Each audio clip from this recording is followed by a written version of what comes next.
Ternyata dalam survei yang cukup menarik ini, Erick Thohir dipasangkan dengan Prabowo maupun Ganjar menang semuanya. Saya sudah dapat tuh relatif unggul. Enggak, Relatif salah satu unggul. wartawan bilang, jangan-jangan Pak Effendi Ghazali ini konsultannya ET.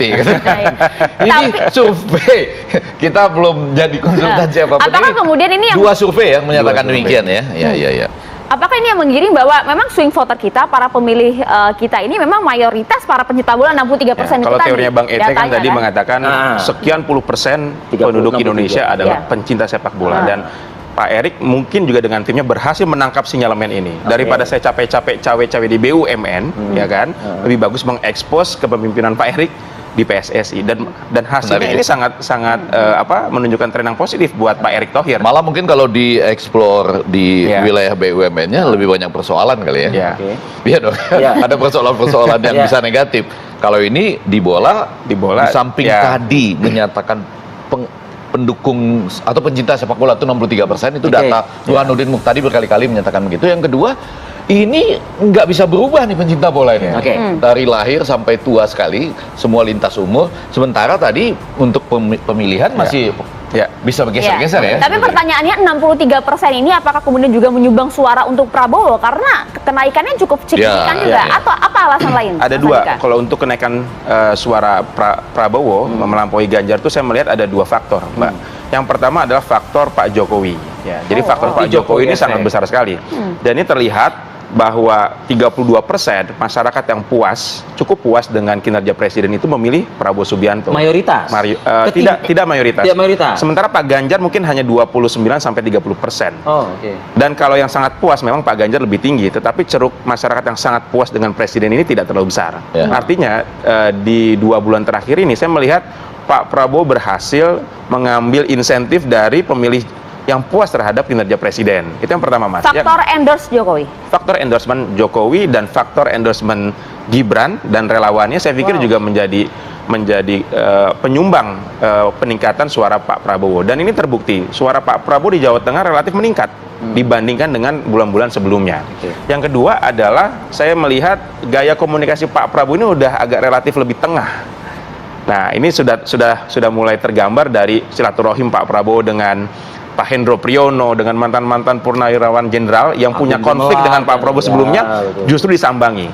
Kemudian juga Pak Prabowo ketika Pak Anies lebih relatif mengkritik presiden, gitu kan, Pak Prabowo hadir dengan satu statement, Anies dan Ganjar adalah kawan politik, adalah putra-putra terbaik bangsa. Ini kan menunjukkan positioning tengah yang Pak Prabowo ambil, dan saya pikir ini sengaja diambil supaya mengambil ceruk yang besar ini. Dan Pak Prabowo juga saya lihat mengevaluasi positioning politiknya di tahun 2019 yang terlalu frontal terhadap pemerintah gitu ya.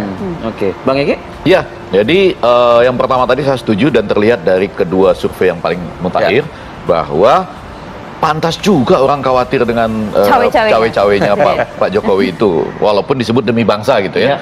Agak khawatir juga terhadap baliho-baliho yang baru dipasang Pak Prabowo nyetir Pak Jokowi sebelahnya itu. Karena begini, semakin orang puas terhadap kinerja Bapak Presiden, ternyata yang mengambil keuntungan itu sampai pada hari ini itu lebih banyak Prabowo, bukan PDIP, bukan Ganjar gitu. Ya, itu kan hasil survei menunjukkan demikian. Jadi agak perlu khawatir cawe-cawenya ditambah dengan jangan-jangan nanti kalau siapa Kaisang pakai kaos Prabowo lagi bermasalah lagi tuh. Nah, yang kedua ini agak menarik adalah saya mengatakan ini saya sampaikan kemarin pada waktu Burhanuddin Muhtadi meluncurkan surveinya itu bahwa kita di Indonesia ini termasuk juga di Amerika pernah terjadi, Amerika Latin apalagi, orang itu lebih pada teori jalan tengah atau teori pilihan tengah. Maksudnya begini, nih 3 asumsi ini saya catat.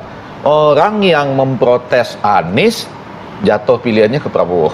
Orang yang banyak memprotes Ganjar, jatuh pilihannya ke Prabowo. Orang yang banyak memprotes Jokowi, jatuh pilihannya ke Prabowo. Karena apa? Jadi kalau orang itu misalnya nggak terlalu suka ke sebelah sana, apakah warna partai tertentu dia nggak suka, dia nggak langsung ke pendulum yang ekstrim. Dia berhenti di tengah. Nah, ini yang sedang diambil oleh Pak Prabowo. Positioningnya yang berada di tengah ini pada saat ini. Nah, karena itu walaupun kongresnya PDIP yang lagi berlangsung ini tertutup, kemarin saya dapat kabar-kabar juga dari situ bahwa ada 2 hal yang ditekankan oleh Bapak Jokowi loh. Oleh Bapak Jokowi. Yang pertama, jangan hanya calon presiden kita itu seakan-akan milik satu partai saja. Dia harus disampaikan sebagai lintas partai. Itu terbukti kan dari survei itu ya. Dan yang kedua, personal branding. Karena dari survei Universitas Bakri dengan TV One, ini saya melihat begini, Pak Ganjar itu unggul dalam 3 hal: kemampuan komunikasi, kemampuan berempati, dan kecerdasan, kematangan dalam emosi. Tapi sisi lain, integritas, kepemimpinan, visi kebangsaan, kemudian manajemen krisis dan lain-lain. Kok Pak Prabowo, ya?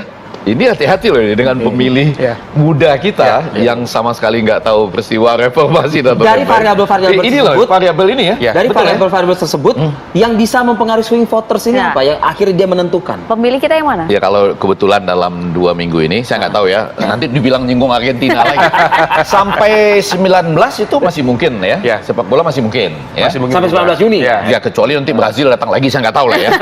Tapi yang agak penting itu tadi. Yang pertama, arah cawe-cawenya Pak Jokowi yang untuk bangsa. Tapi kan orang lihat bisa juga, oh ini lebih ke Prabowo misalnya. Padahal untuk bangsa.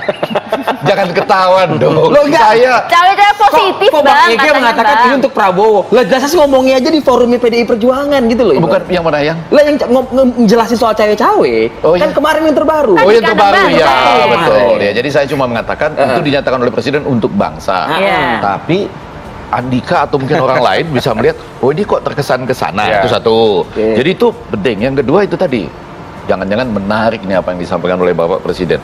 Personal branding. Bagaimana sekarang mau menampilkan Pak Ganjar Pranowo ini sebagai apa sebetulnya? Itu ngefek di pemilih kita, Mas Dalam Andika. pertandingan bola itu kan ada gerakan dengan bola, gerakan tanpa bola. Kalau Pak Jokowi kemarin bersalaman dengan Bu Megawati, ini gerakan dengan bola. Tetapi yang penting juga dalam pemilu ini gerakan tanpa bola, Bang.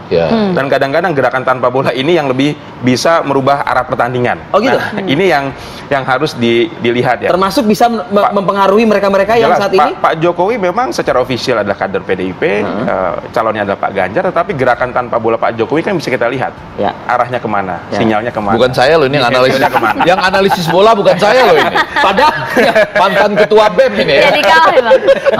Dan juga kita lihat gini Mas, tadi swing voter kemana? Kalau saya melihat begini Bang Effendi, belajar dari 2019, banyak pemilih yang baru menentukan pilihan ketika setelah debat kandidat. Jadi kan di situ baru clear message yang disampaikan oleh para capres, visinya apa, programnya apa, gesternya gimana. Banyak orang yang berubah pilihannya pasca debat kandidat itu. Jadi saya melihat 20% ini baru akan menentukan kemana arahnya setelah melihat gimana sih performance-nya di debat kandidat dan visi misi formalnya. Dan terlihatlah variabel-variabel yang disebut oleh Bang Effendi Ghazali tadi nyata gitu ya, misalnya seperti itu. Oke, baik. Terima kasih Mas Andika. 2 kalimat pendek, teruslah melakukan survei karena alasan pendanaannya jelas, itu agak penting ya. Yang kedua, masih ada ceruk buat kandidat-kandidat yang lain. Karena tadi misalnya seperti Ganjar Pranowo, dia itu baru dapat dari PDI Perjuangan itu sudah meningkat loh ya, tapi baru 65%. Ada 35% lagi. Kalau itu saja dia dapat, ketutup tuh yang selah tadi ya, yang 10-11%. Jadi memang nanti Litbang TV One dan Laboratorium Ilmu Politik Universitas Bakri akan terus melakukan survei rutin bulanan, dan memang tadi yang kita kedepankan adalah independensi.